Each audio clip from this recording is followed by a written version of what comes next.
Mapagpalang araw sa ating lahat. Ako ang inyong lingkod, Elijah Paul Jan Valdez, at welcome sa ating daily devotions. Ang ating verse for the day ay nasa ikalawang mga taga-Korinto, chapter 10, verse 5. At ang sinasabi dito na, kinagapi namin ang lahat ng pagmamataas laban sa kaalaman tungkol sa Diyos. At pinibihag namin ang lahat ng isipan upang matutong sumunod kay Kristo. Ang pagkasabi na ang Diyos ay soberano ay ang pagkasabi na siya ay may otoridad na maghari ng kataas-taasan. Siya ay may kakayahan.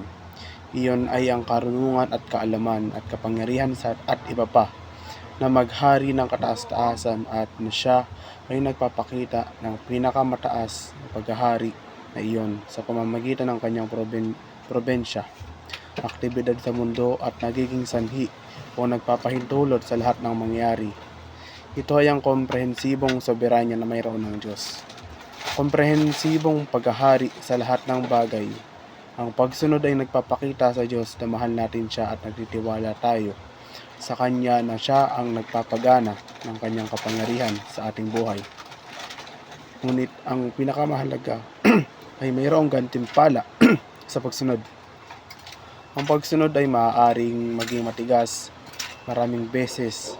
Nangangahulugan ito sa pagtahak ng mataas na daan kahit na mayroon isang madaling paraan bilang isang opsyon.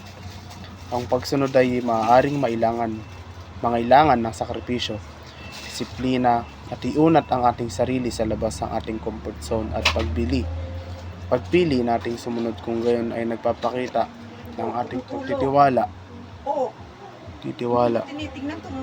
sa Diyos. Ipinapakita nito na kahit mahirap, kahit na hindi makatuwiran, ay gagawin pa rin natin. Kaya paano natin mabibihag ang ating mga isip?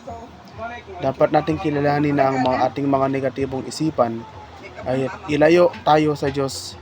Iyon ang kanyang pangunahing layunin. Kaya't ang pagkaunawa nito ay makakatulong kapag pumasok ang mga kaisipang iyon. Ang kalaban ay nakakalito at maaaring ipasok ang kanyang maliit na kasinungalingan sa ating mga ulo nang hindi natin namamalayan.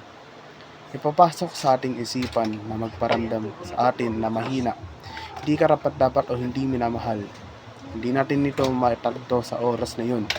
Ngunit ang ating mga aksyon ay nagpapakita sa paraan ng ating nararamdaman at bigla na lang itong bumababa sa takot at negativity. Inilalagay tayo sa isang eksaktong lugar na kung saan na isang kalaban na piling malayo tayo sa Diyos.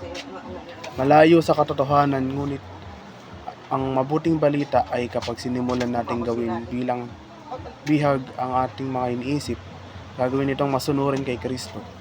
Kung gayon ay ginagawa nating pagsamba ang ating pag-aalala at ang ating takot sa papuri, ang ating kalungkutan ay nagiging kagalakan. Hindi, ako ang inyong lingkod, Elijah Paul Jan Valdez, at nagtatapos ang ating daily devotions.